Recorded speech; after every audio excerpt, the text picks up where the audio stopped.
grande honra estar aqui com vocês nesta manhã e de repartir com vocês a palavra de Deus. Quando eu penso em liderança,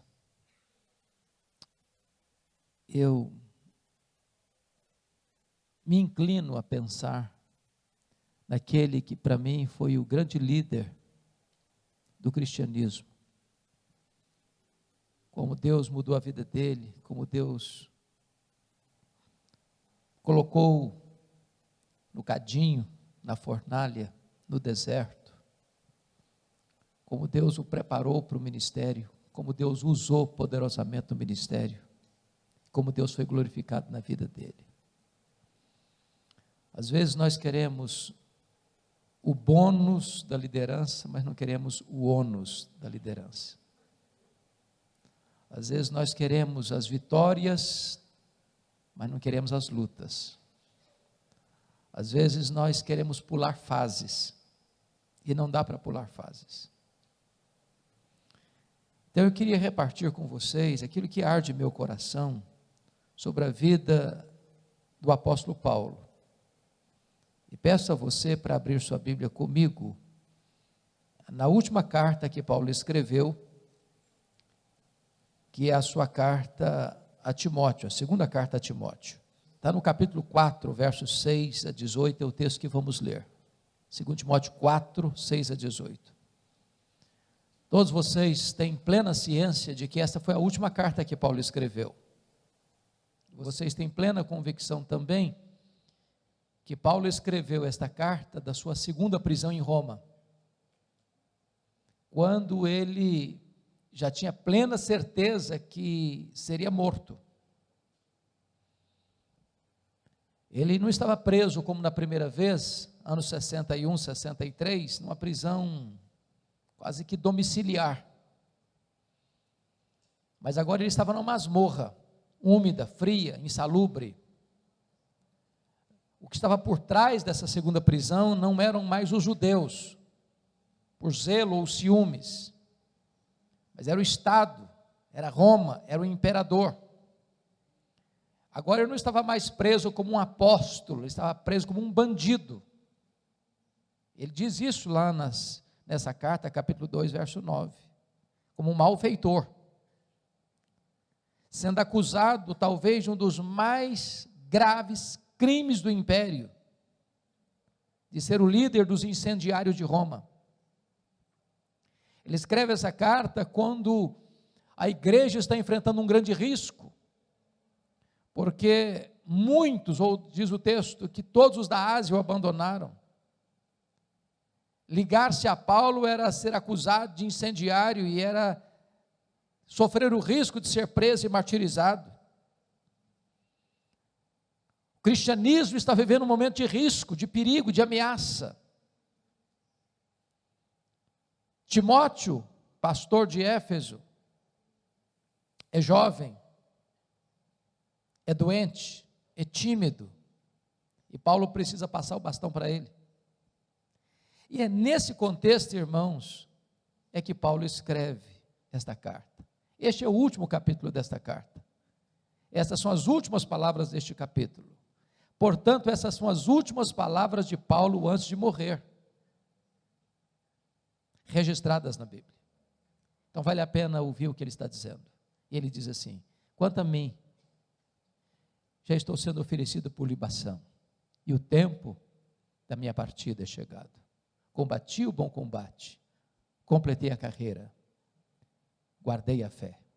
Já agora a coroa da justiça me está guardada, a qual o Senhor reto juiz me dará naquele dia, e não apenas a mim, mas a todos quantos amam a sua vinda. Procura vir ter comigo depressa, porque Demas, tendo amado o presente século, me abandonou e se foi para Tessalônica. Crescente foi para a Galácia, Tito para a Dalmácia. Somente Lucas está comigo. Traz contigo Marcos, porque me é útil para o ministério. Quanto a Tíquico, mandei-o até Éfeso. Quando vieres, traz a capa que deixei em Troade, na casa de Carpo, bem como os livros, especialmente os pergaminhos. Alexandre, o latueiro, causou-me muitos males. o Senhor lhe dará paga segundo as suas obras. Guarda-te também dele, porque resistiu fortemente às nossas palavras. Na minha primeira defesa, ninguém foi a meu favor, antes todos me abandonaram. Que isso não lhe seja posto em conta. Mas o Senhor me assistiu e me revestiu de forças, para que por meu intermédio a pregação fosse plenamente cumprida, e todos os gentios a ouvissem, e fui libertado da boca do leão. O Senhor me livrará também de toda obra maligna, e me levará salvo para o seu reino celestial. A Ele glória pelos séculos dos séculos. Amém. Irmãos amados, quem foi este homem? Quem foi este homem? Que morreu pobre, abandonado, cheio de cicatrizes, arrancado de uma masmorra insalubre e levado para o patíbulo, onde foi degolado. Quem foi este homem que de Jerusalém ao Ilírico pregou o evangelho e plantou igrejas nas províncias da Galácia, da Macedônia, da Acaia e da Ásia Menor? Quem foi este homem que foi açoitado, apedrejado, preso, enfrentou naufrágios, que foi caçado por todo canto, por todo lado, mas que deixou igrejas estabelecidas e líderes constituídos nas igrejas? Quem é este homem que hoje é mais influente do que todos os Césares de Roma juntos? Eu gostaria de apresentar este homem para vocês nesta manhã, e peço licença para só voltar nesse texto na conclusão da minha fala. Talvez a primeira revelação que nós temos sobre ele, do ponto de vista cronológico, está lá em Filipenses, capítulo 3, versos 5 e 6, quando diz que ele foi circuncidado ao 8º dia, da linhagem de Israel, da tribo de Benjamim, hebreu de hebreus, quanto à lei fariseu, quanto ao zelo perseguidor da igreja. Ele era uma espécie de judeu puro sangue.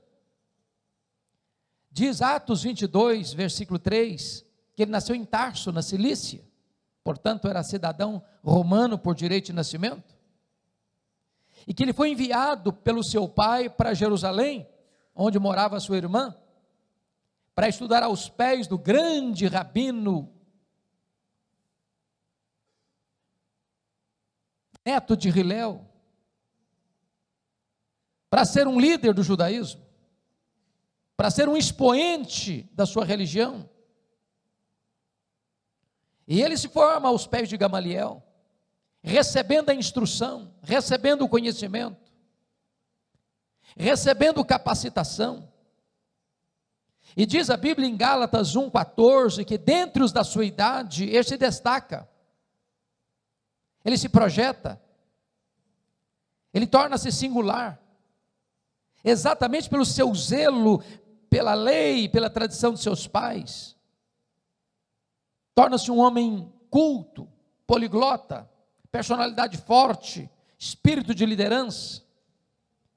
Porém, ao mesmo tempo que Saulo se fortalece em Jerusalém, aos pés de Gamaliel, neto do famoso rabino Hilel, um outro rabino crescia em Israel. Não na decantada Jerusalém, onde estava o Sinédrio, mas na pequena, pobre e desprezada Nazaré da Galileia. Não perlustrando os bancos de uma academia, mas na urdidura da luta de uma carpintaria com as mãos calejadas.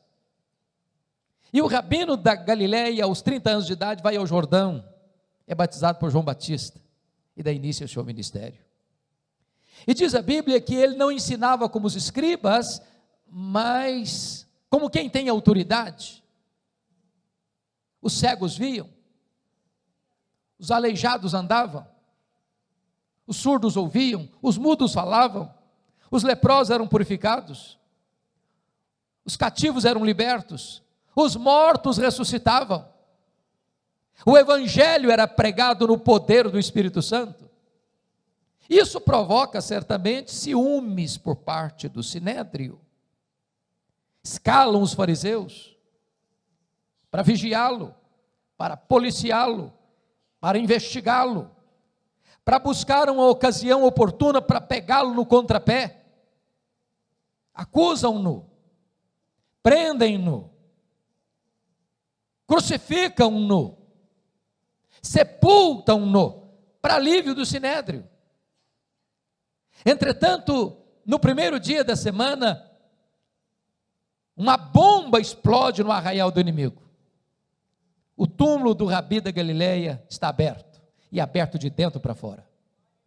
Ele ressuscitou, ele matou a morte, com a sua morte, ao ressuscitar dentre os mortos. E nesse momento, Saulo de Tarso se levanta como braço de ferro do sinédrio, para tornar-se o maior e mais implacável perseguidor do cristianismo. E quando eu volto a atenção para o livro de Atos dos Apóstolos, Atos descreve Saulo de duas maneiras. Primeiro, descreve-o como uma fera selvagem. Essa expressão que está em Atos 9:1, respirando ameaças e morte contra os discípulos, e essa palavra no grego é a mesma para uma fera selvagem que salta sobre a sua presa para devorá-la. Ele era uma fera selvagem. Ele mesmo assim se define lá em 1 Timóteo 1,13, era um blasfemo, insolente e perseguidor. Ele diz em 1 Coríntios 15:9, que nem direito de ser apóstolo tinha, porque ele perseguiu a igreja de Deus, por isso ele se considerava o menor dos apóstolos. Diz Gálatas 1,13, que ele devastava a igreja de Deus. Diz Atos 8, versículo 3, que ele entrava nas casas e arrastava homens e mulheres para jogá-los na prisão, e assim ele assolava a igreja de Deus. Diz Atos 9, 21, que ele exterminava aqueles que professavam o nome de Jesus em Jerusalém. E você bem sabe que exterminar não é prender, exterminar não é bater, exterminar é matar. Saulo era um assassino, era um sanguinário, era um monstro. Se não vejamos, Atos 22:4, ele disse que perseguiu o caminho até a morte. Ou seja, ele não perseguiu apenas os crentes, ele perseguiu a religião dos crentes, ele perseguiu o caminho com fúria mortal. Mas Atos 26:9 diz que ele entendia que devia fazer muitas coisas contra o nome de Jesus. Ou seja, ele não perseguia apenas os crentes, nem apenas a religião dos crentes, ele perseguia o Deus dos crentes, ele perseguia Jesus. Mas Atos 26:10 diz que ele encerrou muitos, não alguns, não poucos, mas muitos dos santos em prisões, e contra esses muitos ele dava o seu voto quando os matavam. Ou seja, ele foi um assassino em série, ele foi um serial killer, ele foi um monstro, ele foi uma fera selvagem. Diz Atos 26, versículo 11, que por todas as sinagogas ele perseguiu os crentes, castigando-os, batendo neles, e forçando-os inclusive a blasfemar. Ou seja, a perseguição de Saulo não era apenas física, era também psicológica. Ele entrava numa sinagoga e dizia para os crentes assim: ou vocês negam a Jesus, eu prendo vocês, ou vocês negam a Jesus, eu bato em vocês, ou vocês negam a Jesus, ou eu mato vocês. Ele não respeitava famílias, ele entrava dentro das casas, ele não respeitava lugares sagrados, ele entrava dentro das sinagogas, ele era uma fera selvagem. Mas o Novo Testamento, normalmente o livro de Atos, nos traça um segundo retrato deste homem.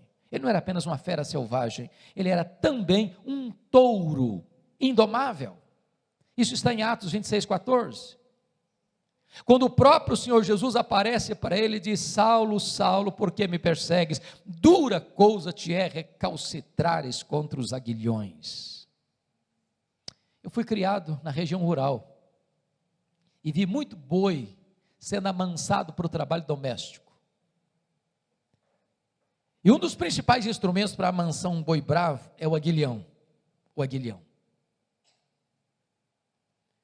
Às vezes nós pensamos que o Espírito Santo só começou a trabalhar na vida de Saulo lá no caminho de Damasco. Isso não é verdade. Isso não é verdade.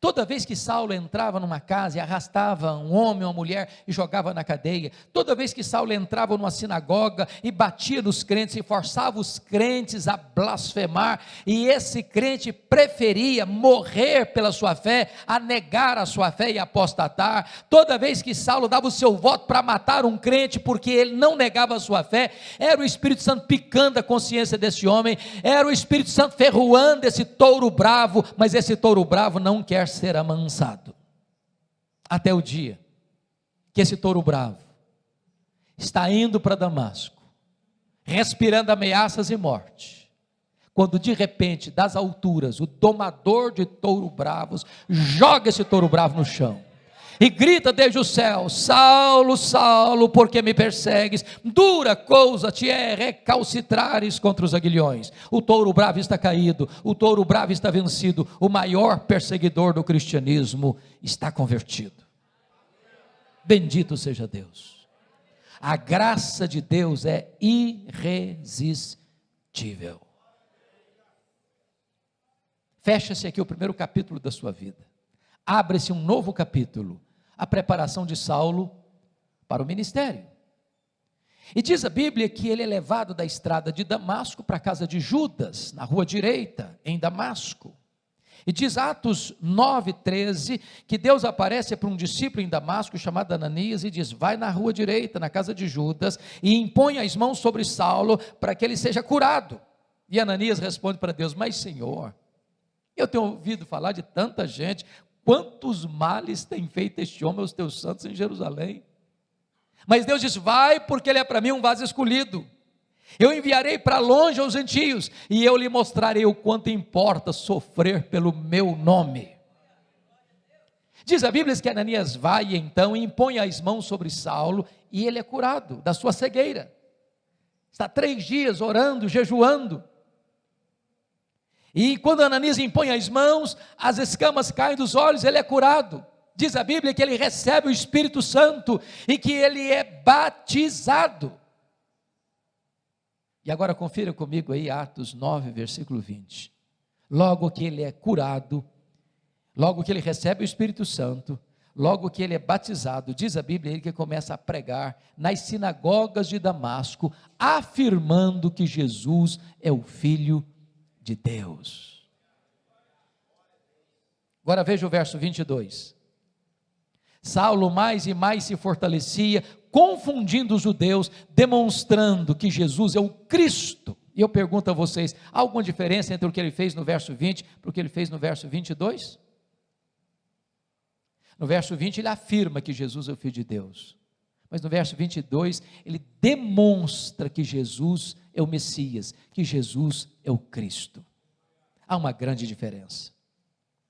Demonstrar é provar uma tese detalhada, meticulosa e exaustivamente. A pergunta é: quanto tempo durou entre o que ele fez no verso 20 para o que ele fez no verso 22?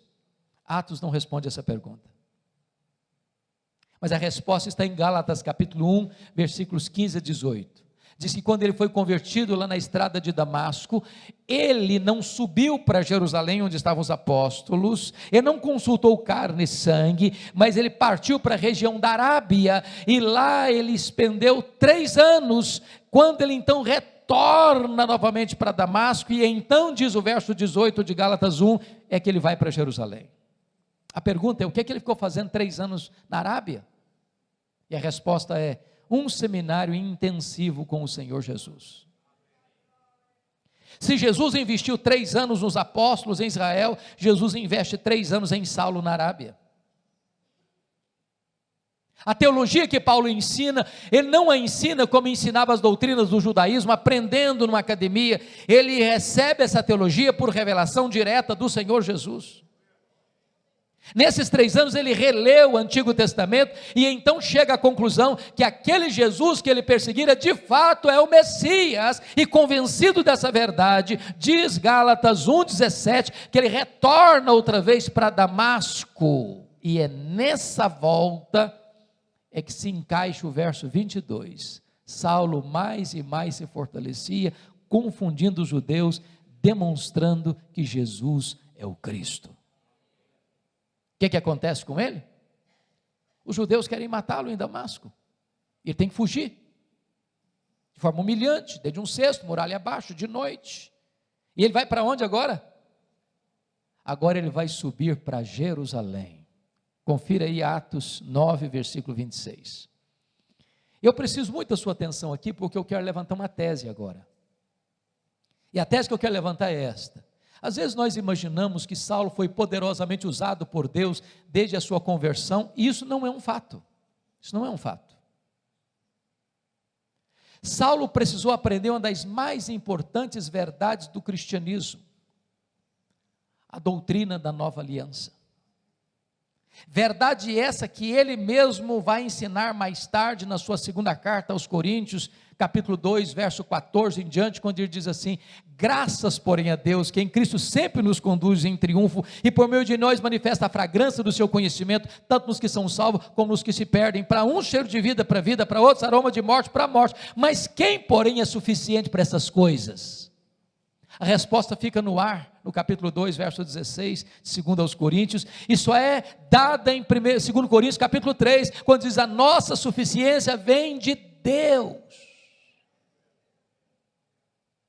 A tese que eu quero levantar é essa: quando Saulo sobe aqui para Jerusalém, ele não está governado pela nova aliança, ele ainda está governado pela velha aliança. E eu explico. O que é a velha aliança? Quando Moisés recebe as tábuas da lei, lá no Sinai, o povo de Israel disse assim para ele: tudo que o Senhor falou, nós faremos. E eu pergunto a vocês: fizeram? Não, não fizeram. E por que não fizeram? Faltou-lhes sinceridade? Não, faltou-lhes poder.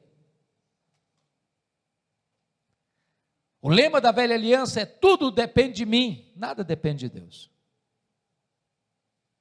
Pois o lema da nova aliança é: tudo depende de Deus, nada depende de mim. Quando Saulo sobe para Jerusalém, ele vai governado pela velha aliança por uma razão muito simples. Ele imagina que ele vai ser o grande líder da igreja em Jerusalém. Ele imagina que ele é o homem estratégico para alavancar o crescimento da igreja em Jerusalém.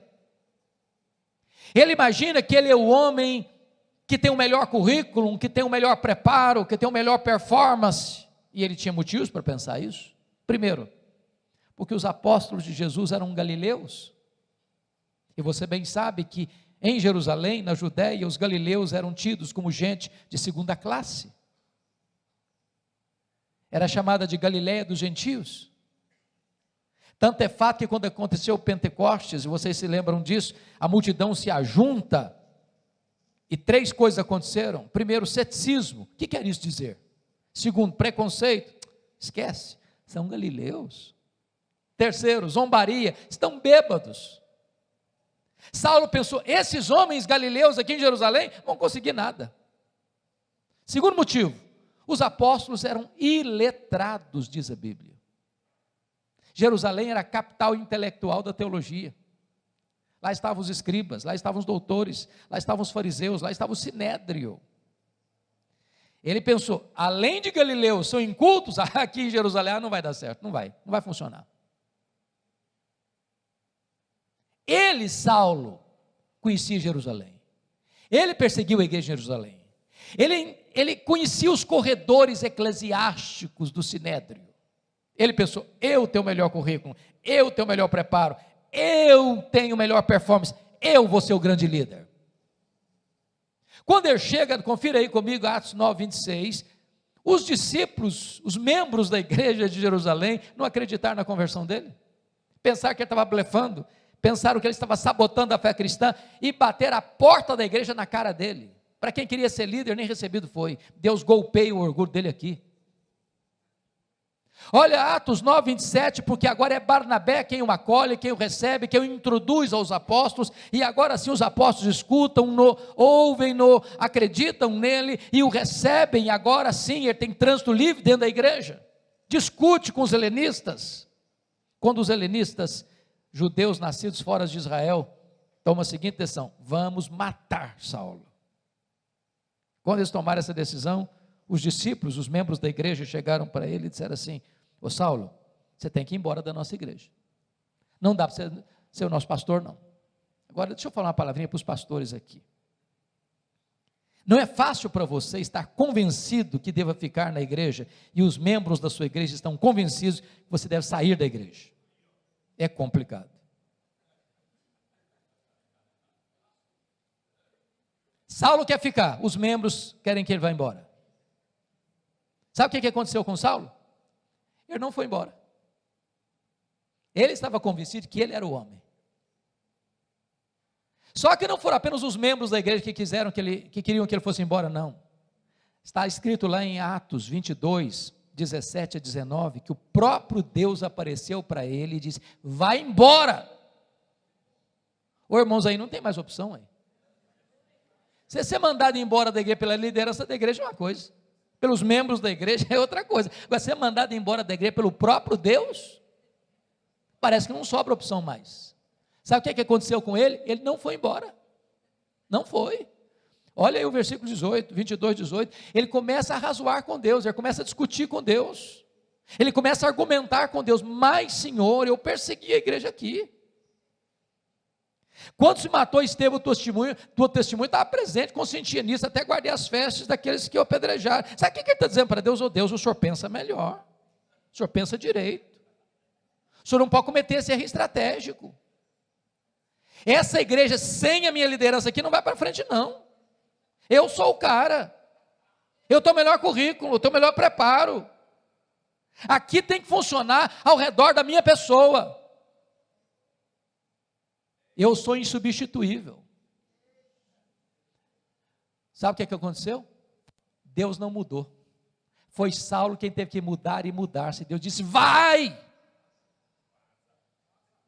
Vaza! Sabe o que aconteceu com ele? Ele não foi. Não foi. Volta a sua atenção para Atos 9:30, por favor. Diz o texto que os discípulos o levaram até Cesareia. Preste bem atenção, ele não foi, ele foi levado. Ele não saiu, saíram com ele. Ele saiu de Jerusalém como Ló saiu de Sodoma, a reboque. E de Cesareia mandaram-no para onde mesmo? Para Tarso. Sabe onde é Tarso? O lugar que ele nasceu. Sabe o que Deus está dizendo para esse cara que acha-se insubstituível? Meu filho, se você pensa que eu preciso de você, é você quem precisa de mim. Então arruma as malas e volta para casa. Sabe quanto tempo Saulo ficou em casa, no anonimato, no banho-maria, longe dos holofotes? Mais de 10 anos. Para quem queria ser líder. Sabe por quê?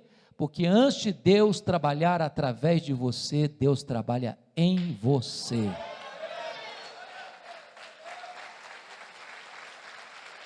Deus está mais interessado em quem você é do que no que você faz. Vida com Deus precede trabalho para Deus. A vida do líder é a vida da sua liderança. Saulo precisava aprender isso, que tudo depende de Deus, nada depende de nós. Mas o pior não tinha acontecido não, irmãos. O pior está lá em Atos 9:31. Diz que no dia que Saulo arrumou as malas e foi embora da igreja, a igreja passou a ter paz e passou a crescer. Você quer coisa pior para um pastor que é isso? No dia que vai embora da igreja, os problemas da igreja se resolvem. A igreja deslancha a crescer. Para alguém que achava que ele era insubstituível. Pois bem, amados, passaram-se vários anos, diz Atos 11:25, que acontece um avivamento em Antioquia. A igreja manda para lá Barnabé. Barnabé se alegra em ver a graça de Deus. Lembrou-se de Saulo, foi lá em Tarso de Saulo: eu preciso de você, vamos comigo para Antioquia. E eles ensinam uma multidão de discípulos. Quando Atos 13, 1 a 3 diz que, estando a igreja reunida, orando e jejuando, o Espírito Santo disse: separai-me agora a Barnabé e a Saulo para a obra a que os tenho chamado. Prestem bem atenção, aqui o Espírito Santo mandou separar. Não foi Saulo e Barnabé, foi Barnabé e Saulo. Você já foi reserva alguma vez? Já andou na sombra de alguém alguma vez? Saulo não era o líder, ele era o liderado. Deus ainda estava trabalhando nele para depois trabalhar através dele. Diz a Bíblia que João Marcos, auxiliar dos dois missionários, acompanha os dois, e ele chega em Pafos. O procônsul Sérgio Paulo se interessa em ouvir o evangelho, mas o seu mágico de tiracolo, Elimas, tenta impedi-lo, porque se o procônsul se convertesse, o mágico perdia o emprego.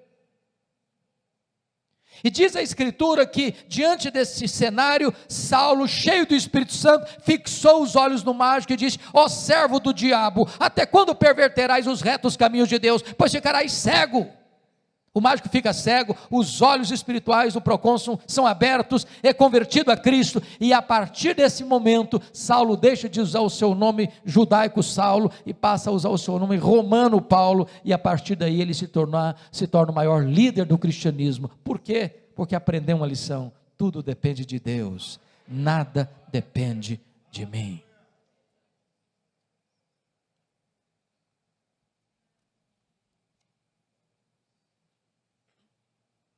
Prestem bem atenção.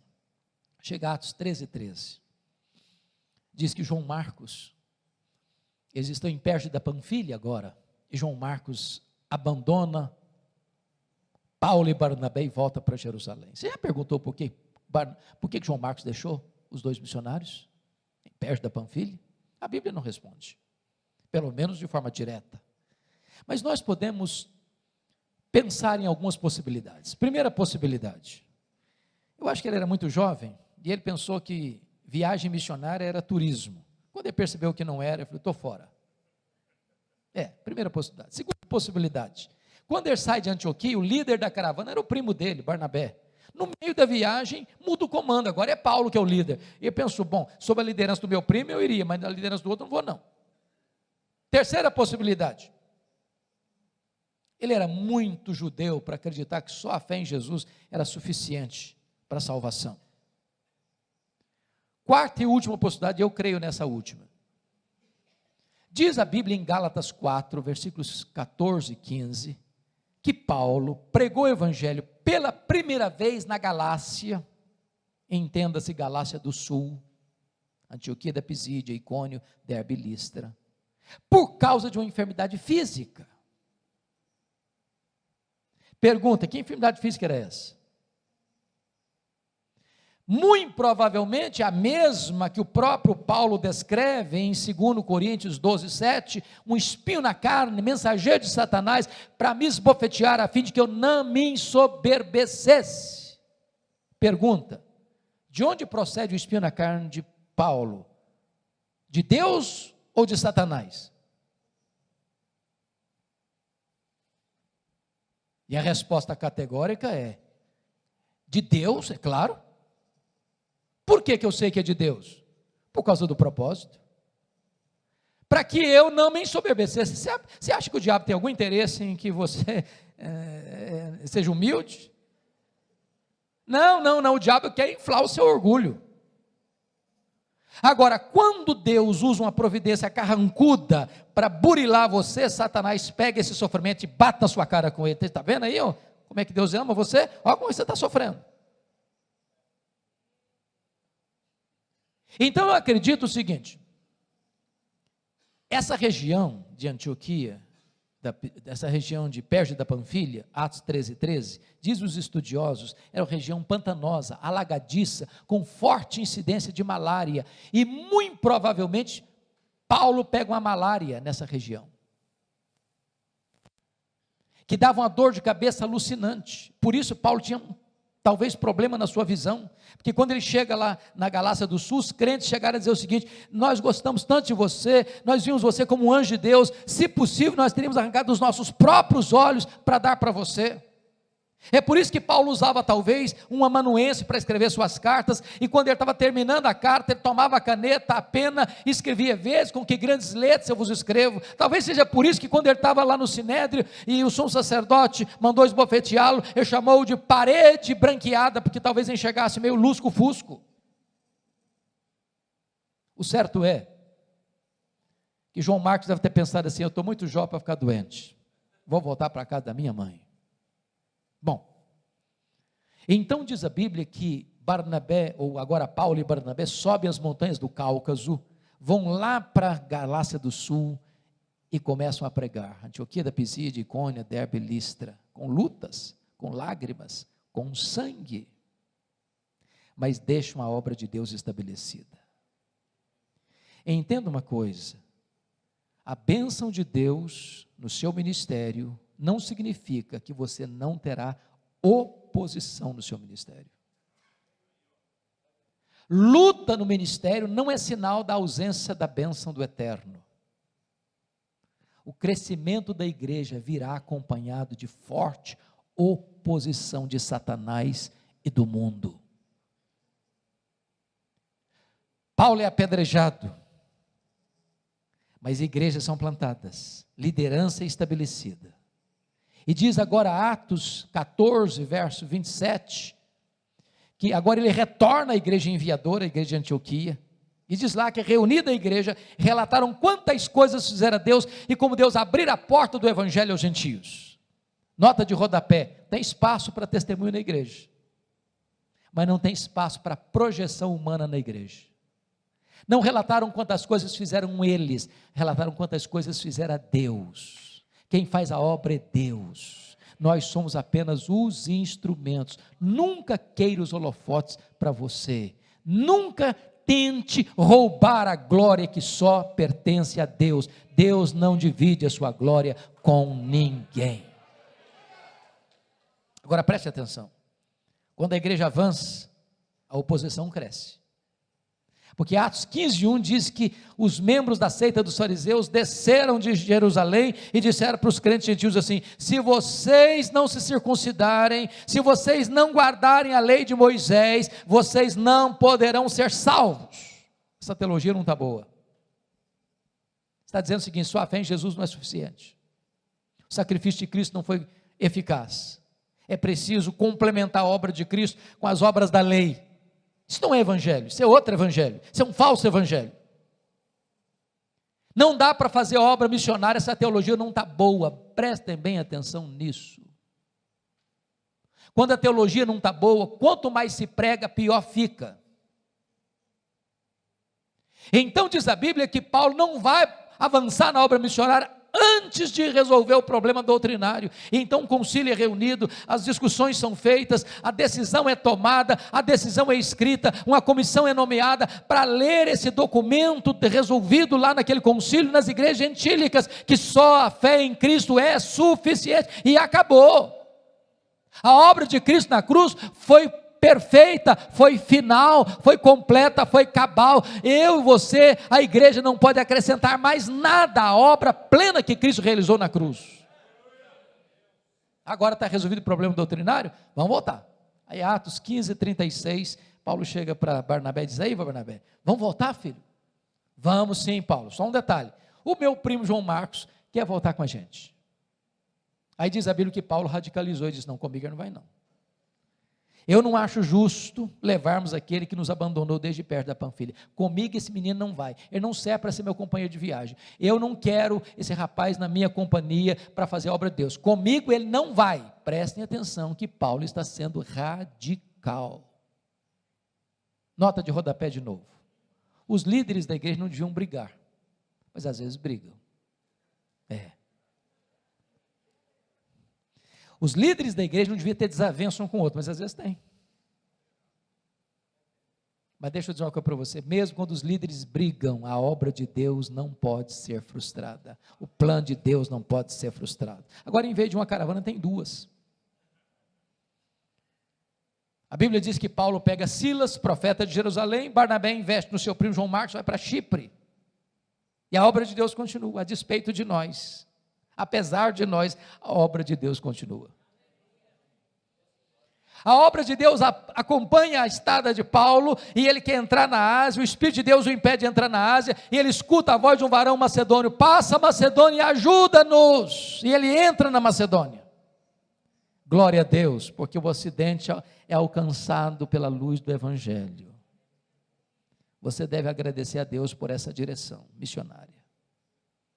Mas preste atenção aqui, a direção quem dá é Deus, mas quem escolhe os melhores métodos somos nós.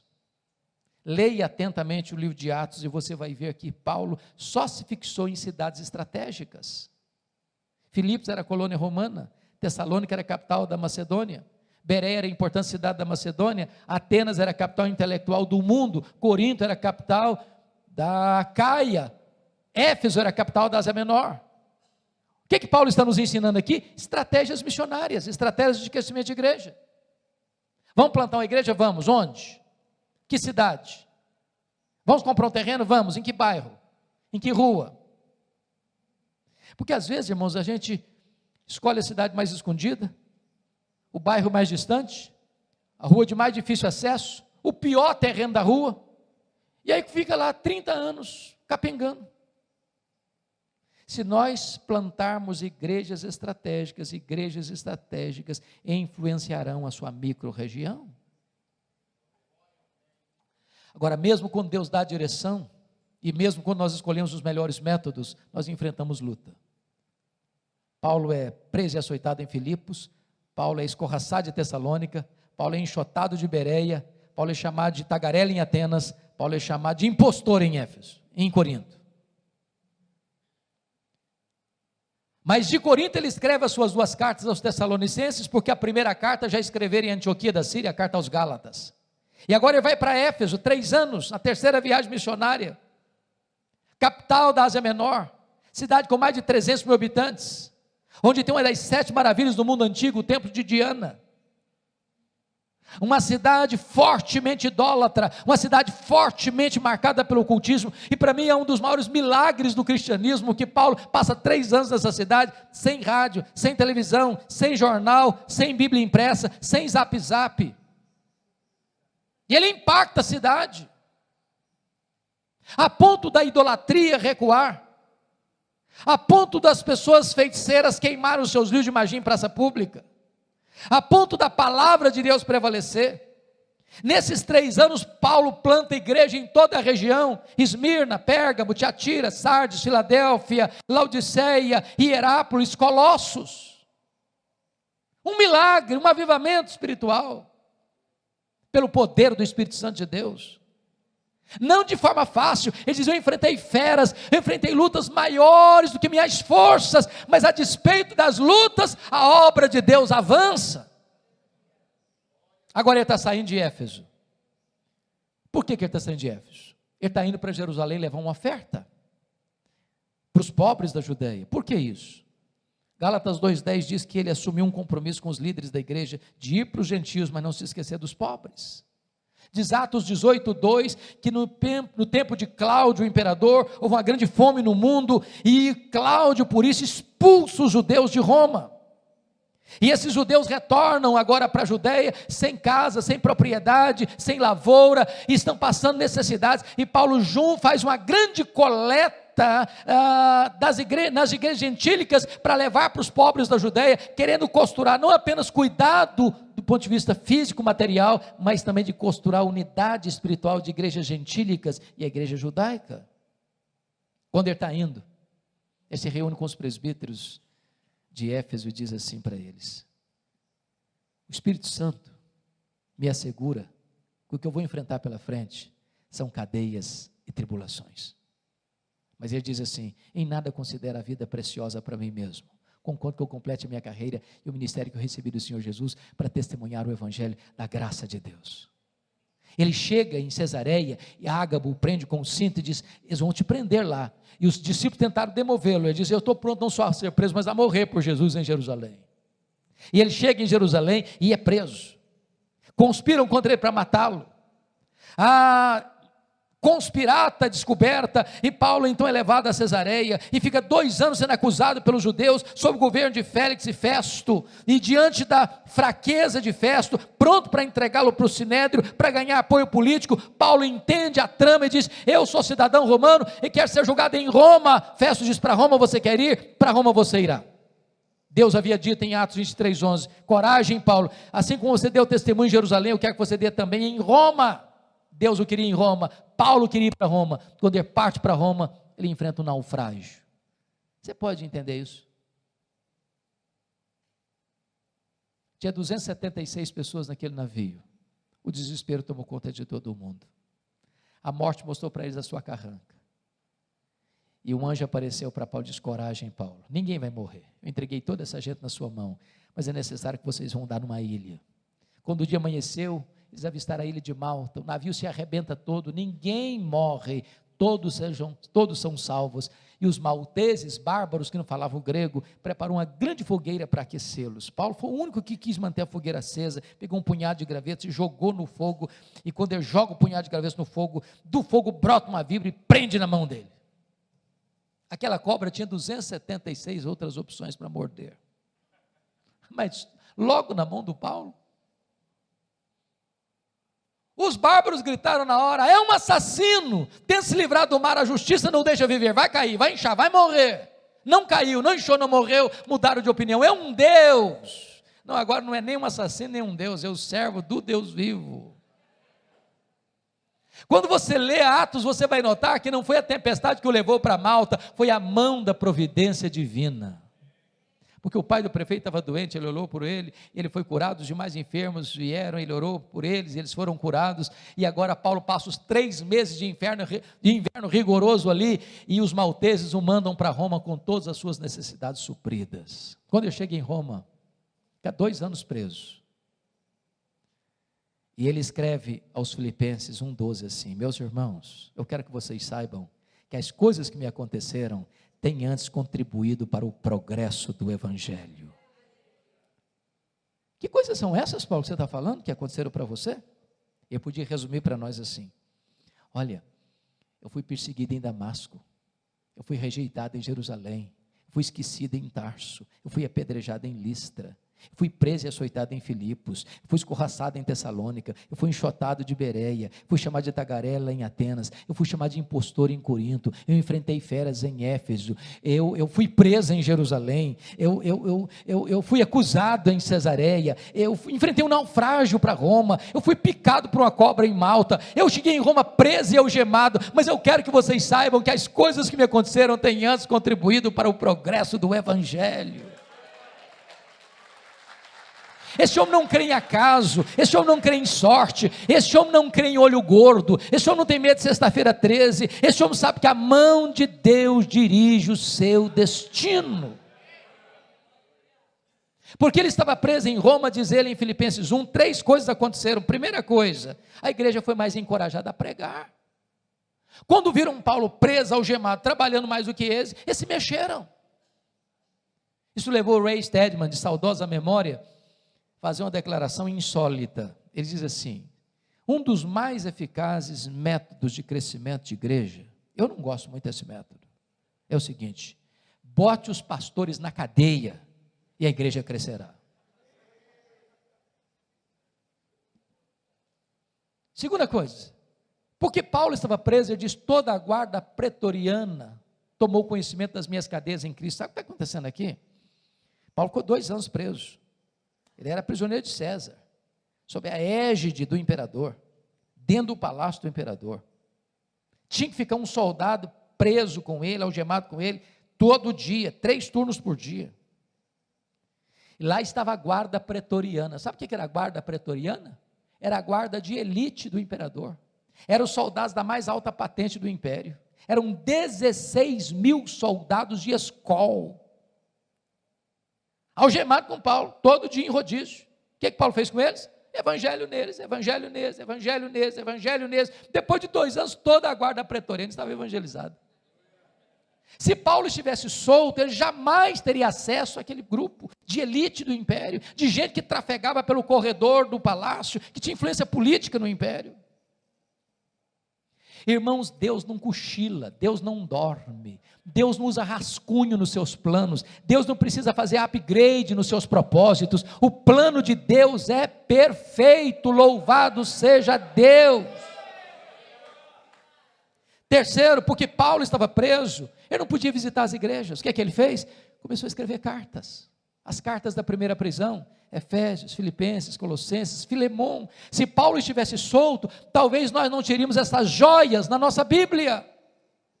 Quando você pensa que a sua vida está de ponta cabeça, Deus está escrevendo o capítulo mais emocionante da sua história. Dessa primeira prisão, Paulo pediu para sair, Paulo orou para sair, e Paulo saiu, mas não saiu para se aposentar, não saiu para vestir um pijama, não saiu para deitar numa cadeira de balanço, porque não tem aposentadoria no reino de Deus. Enquanto tiver um fiapo de vida e um fôlego nos seus pulmões, você precisa fazer a obra de Deus.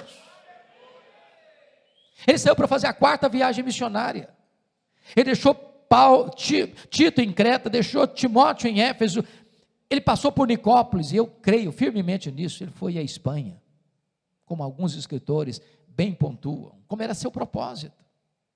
Só, irmãos, que a política do mundo está mudando. Nesse interregno, vale dizer que ele escreveu 2 cartas, 1 Timóteo e Tito. Mas acontece um fato triste, dramático, terrível, no dia 17 de julho do ano 64. A cidade de Roma é incendiada, 70% da cidade destruída. Dos 14 bairros da cidade, 10 foram devorados pelas chamas. 7 noites, 6 dias de incêndio, 17 de julho a 24 de julho. Os historiadores dizem que foi o próprio imperador Nero que subiu vestido de ator para o alto da torre de Mecenas, assistindo de lá o espetáculo das chamas. Quando o incêndio acabou, os 4 bairros restantes que não foram devorados pelas chamas eram densamente povoados por judeus e cristãos. Isso deu a Nero um álibi para botar a culpa do incêndio nos crentes. Começa um massacre. Os crentes são crucificados, são queimados vivos, são jogados às feras, são mortos à paulada, são afogados. Um banho de sangue.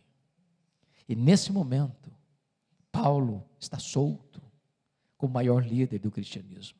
Ele é procurado, ele é caçado, ele é preso. Talvez em Trode, na casa de Carpo. Não deu prazo de pegar os livros, nem os pergaminhos, nem a sua capa. E agora ele é jogado numa masmorra escura, úmida, fria, insalubre, de onde as pessoas saíam leprosas, ou para o martírio. E é dessa prisão é que ele escreve a sua última carta, 2 Timóteo. E agora eu peço que você abra no texto que nós lemos lá no começo, para nós encerrarmos.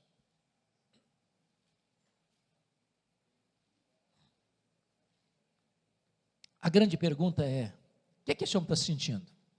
O maior pregador, o maior apóstolo, o maior pastor, o maior evangelista, o maior missionário, o maior plantador de igrejas da história do cristianismo. Está preso, abandonado, cheio de cicatrizes, na chegada do inverno. Ele vai fazer para nós uma avaliação assim.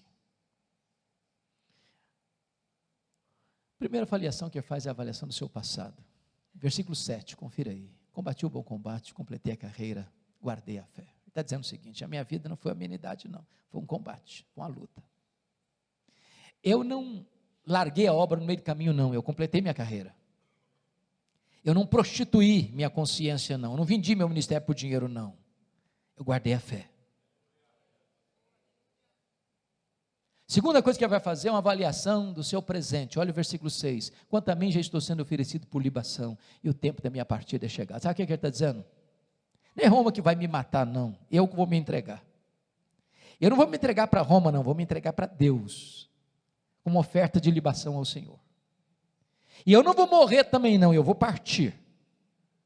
Porque a palavra partida aí é um eufemismo para morte. Essa palavra partida no grego tem 3 significados. Primeiro, significa tirar o fardo das costas de alguém.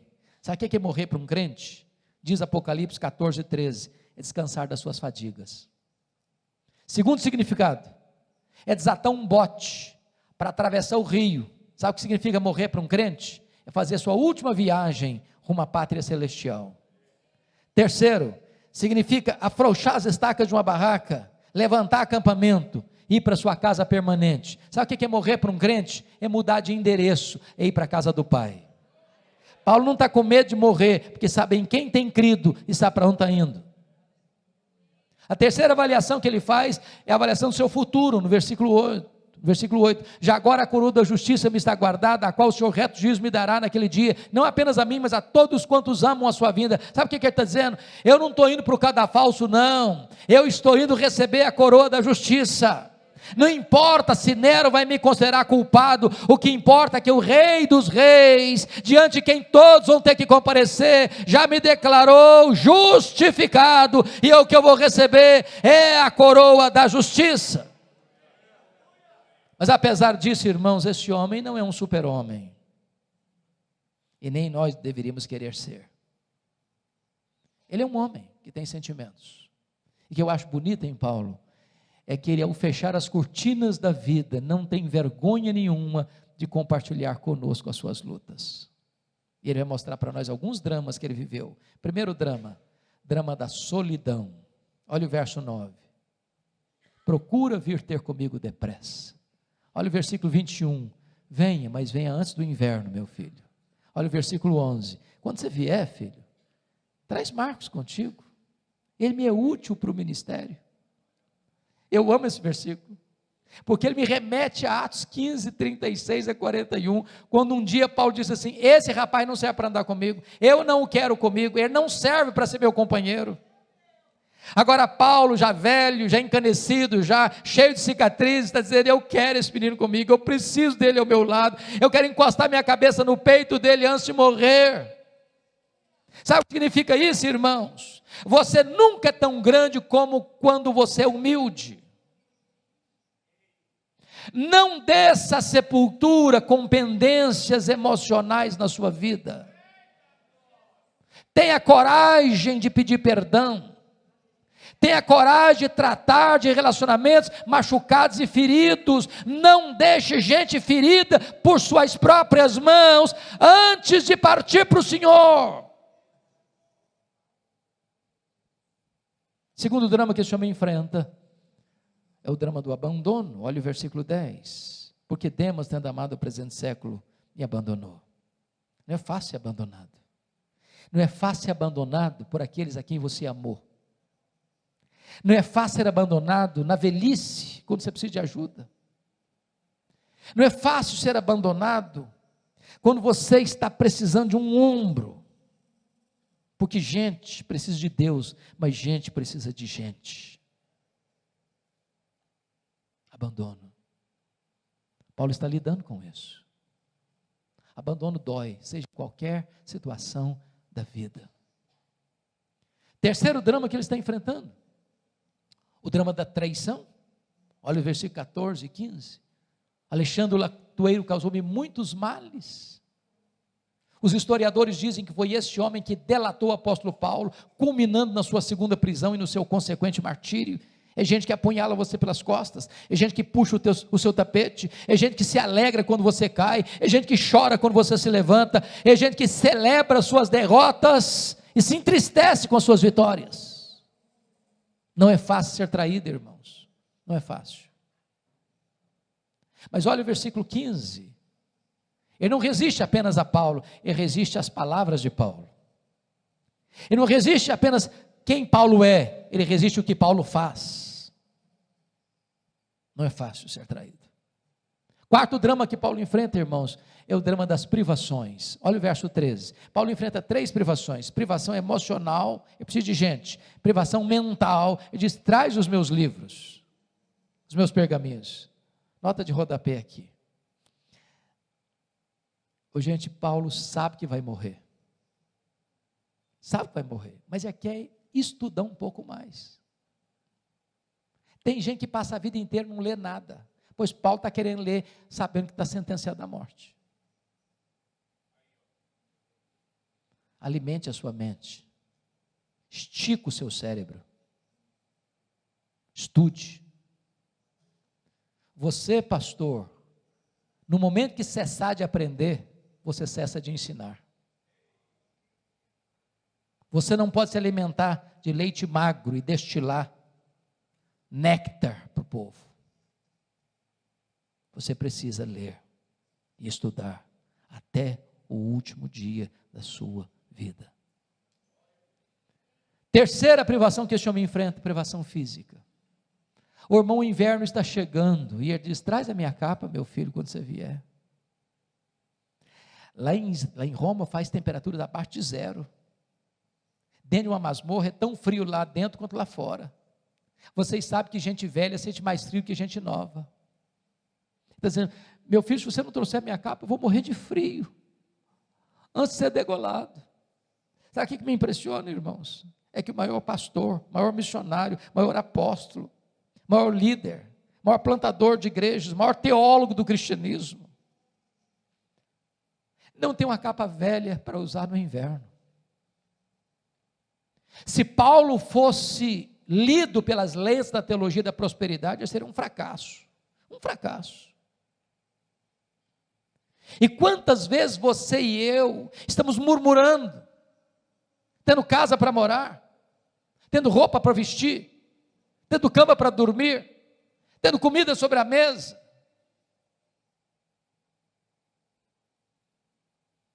Mas a última prova que Paulo enfrenta, irmãos, está no versículo 16. O último dilema está no versículo 16, é o problema da ingratidão. Na minha primeira defesa, ninguém foi a meu favor. Eu fico pensando, queridos pastores, que Paulo, sendo pai na fé de milhares de pessoas, ele deve ter pensado assim: naquela audiência, nessa primeira audiência, vai ter um exército de crentes lá para me defender. Eles sabem quem eu sou. Eu não sou um bandido, eu não sou um malfeitor, estou sendo acusado injustamente. Eles vão aparecer lá, eles vão dizer quem eu sou, eles vão testemunhar quem eu sou. Quando ele vai para essa audiência, não aparece ninguém. Eu acho que Paulo olhou para a porta dos fundos: vai entrar um crente, vai entrar um crente, não entrou ninguém. É você se debulhar, é você se esforçar, é você se doar, fazer uma obra com amor, com paixão, com lágrimas, com sangue, e na hora final da vida, quando você está fechando a cortina da vida, você precisa de alguém do seu lado, ninguém aparece. Ingratidão. Mas bendito seja Deus pelo verso 17.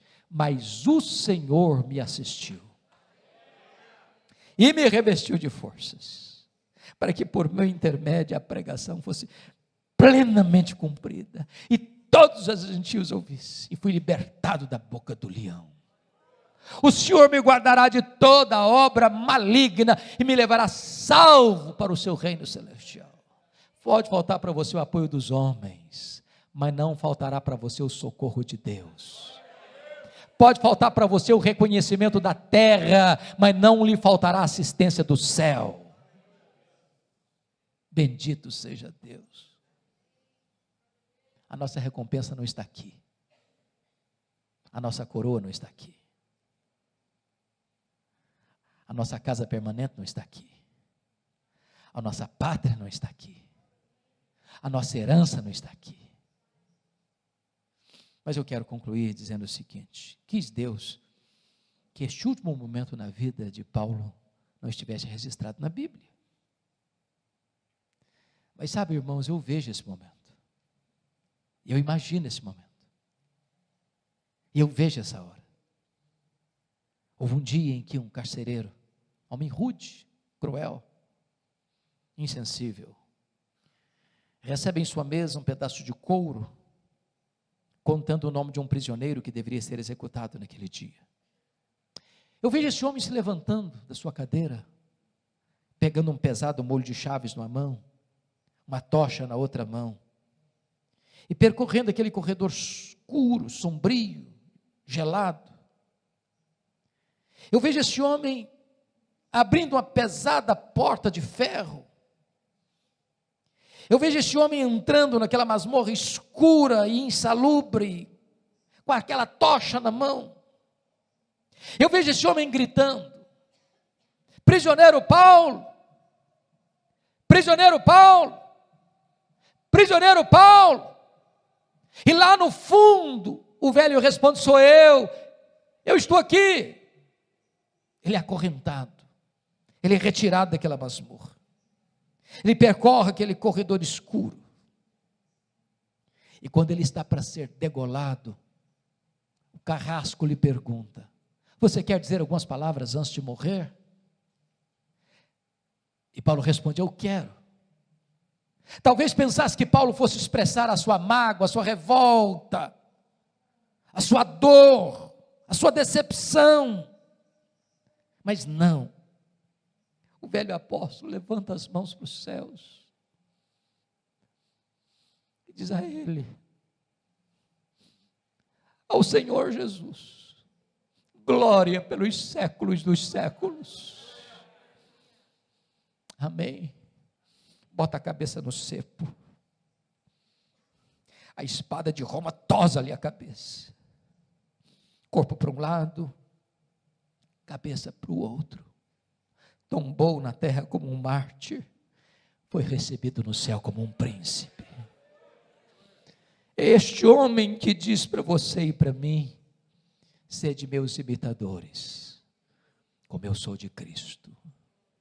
Que Deus nos ajude a viver este cristianismo maiúsculo, superlativo e viril, para vivermos para Jesus e para morrermos por Ele.